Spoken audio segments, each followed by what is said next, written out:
paid good money to see this movie. When they go out to a theater, they want cold sodas, hot popcorn, and no monsters in the projection booth. Everyone pretend podcasting isn't boring. Turn it off. Turn it off.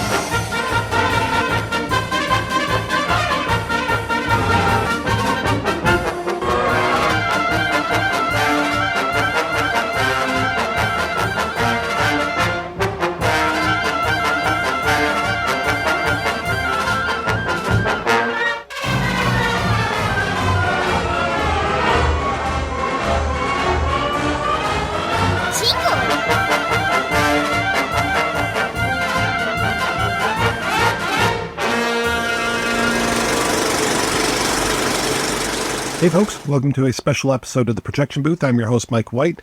On this episode, I'm talking with writers-directors Harpo Guit and Lenny Guit, as well as their composer, Simon Haynes. We are talking about the film Heads or Fails. It is a Belgian movie, which is strange since we just were talking about Belgian films on the Malpertuis episode. This is a Belgian film that is not a horror movie about a crazy house. This is about an unemployed woman, Armande. She is struggling in Brussels, as we all struggle. It's a great character study, really good acting, looks fantastic. It's playing at festivals right now. Definitely check it out, and I hope you enjoy this interview. How did you guys get into filmmaking in the first place?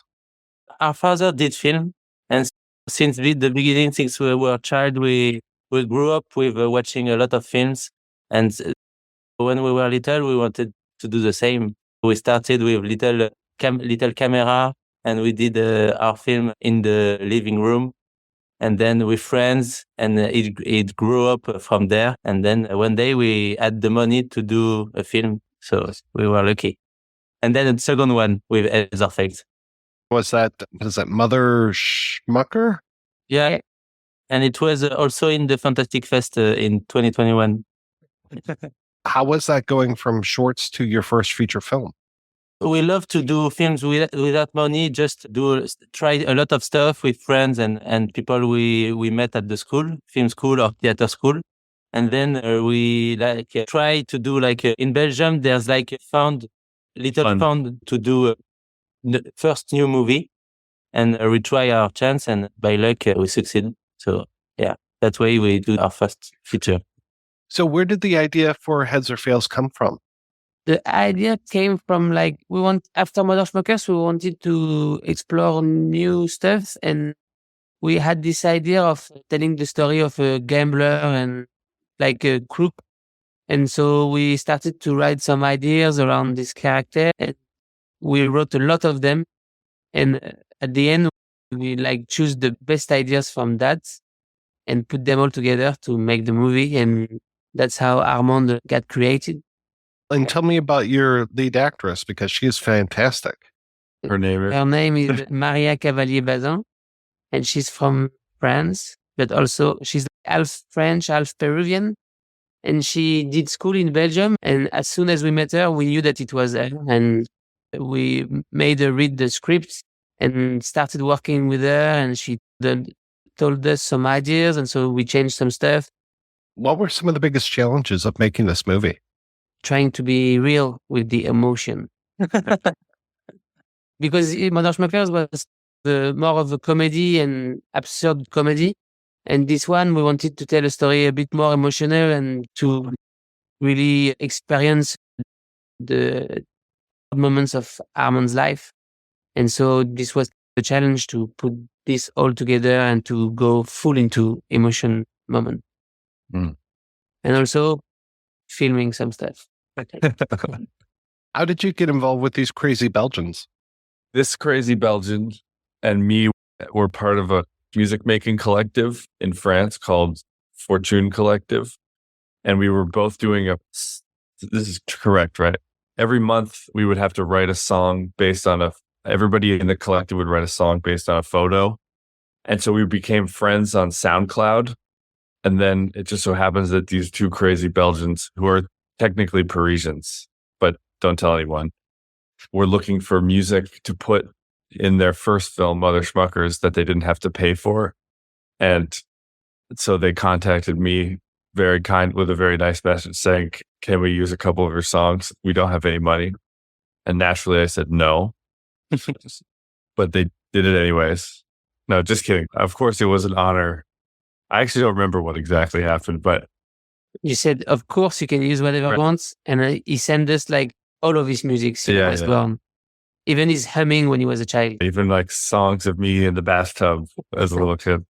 And then I watched Mother Schmuckers, but they didn't tell me that the music of mine they used in a sequence that takes place after the credits of the film, like a skit.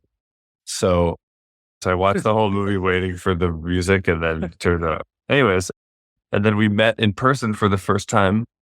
And it turns out that we have a lot of similar interests. So Like- we asked him to do the. So then when they started working on Heads or Fails and they wanted to do an original score, it seemed a totally understandable next step. That's what I mean. Had you done a score for a film before?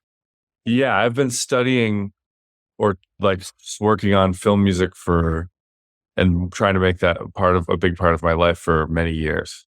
And the thing that's really, I couldn't pass it up about this experience is that they wanted to really do the whole process in a way that's totally not Hollywood and not even New York, and a really involved way in which I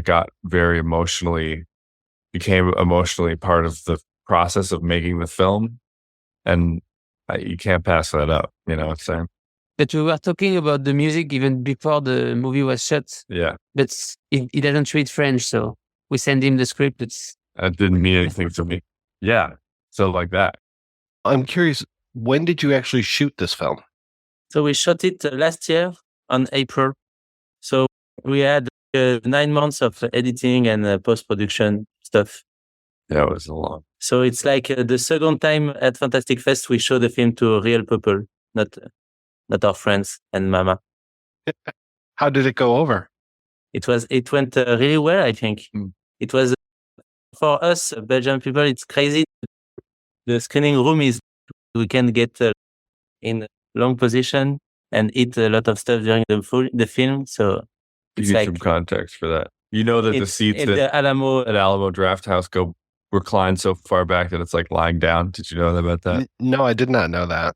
And there are waiters that will serve you food during that. Yeah. That I knew. It's fairly decadent. But you were at the screening at the Fantastic Fest? I was not. No, I'm up here in Detroit. Wow. Was that your premiere? Second premiere. We had one in France also. But we were concerned that American people will understand the jokes and the story, and it went well, I think.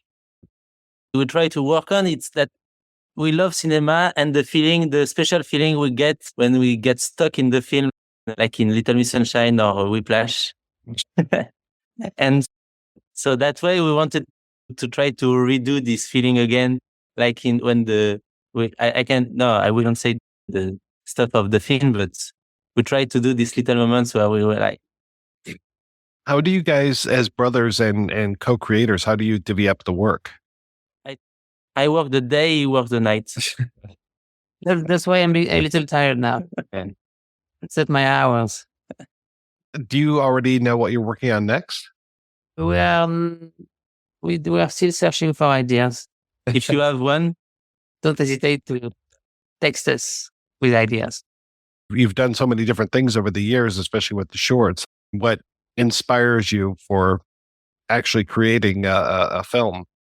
We have lots of weird friends and crazy stories around us. And so we try to get those stuff and put them in movies. And also we watch a lot of movies. So we are inspired by other movies. And we try to put all of this with our poetry Poetry. and do our own movies that we try to do stuff that doesn't look like other stuff and create our own. Something I think that's interesting about, like when I first met them too, I went to their house where they grew up, and they have like where they grew up is the entire walls are all covered with DVDs and CDs of mixing film and music from lots of different cultures. And you can tell by their family and the way that they live that they've spent years and years taking in information about film and music, and particularly American film music, and really soaking it in. But because they're so out of their minds, it all comes out in a totally different way. And I think that the two of them have enough inspiration between them for maybe 2 more movies. No, just kidding. Only 2. Many, Just the 2 and then you're done. yeah. Then One and done, as we say. The film looks fantastic. Can you tell me about your cinematographer? We met this guy, Kinan Masarani, and the same way with Simon, we had a lot of time together to figure it out and try to find some stuff we love in the form to accompany the story. We wanted to be like that nothing is free, just in the way we wanted the film to look. So he had many ideas. Yeah. We met him and we had some ideas and we wanted to try to put them in the movies, and he had many other ideas. So we tried to organize all of these ideas and put them all together. It was like a ping pong of ideas. And we wanted to be the film to be dirty and to feel like raw. And he was all in for that. And we had the luck to meet Kinan Masarani. And he's also a big cinephile, so he had many movies to show us. And he was like, we could do something like this. And it was great working with him. Like I said, it looks wonderful. And then it's so very tightly edited as well. We are working for many years with a guy named Guillaume Lyon and another guy named Naftoule Tarashuk. And they are great editors. And so we like to spend really long time in the editing room and do some pause and then going back to have a new vision. And so that's what we did, because we had many rushes, and that's how you say rushes. And so we had to took the time to really know the stuff we were working with and to try many different editing, and finally we came up with this. We could go for more, but the producer said we have to finish it. Fellas, thank you so much for your time today. This was great talking with you. Thank you so much. Thank you. All right. Bye-bye.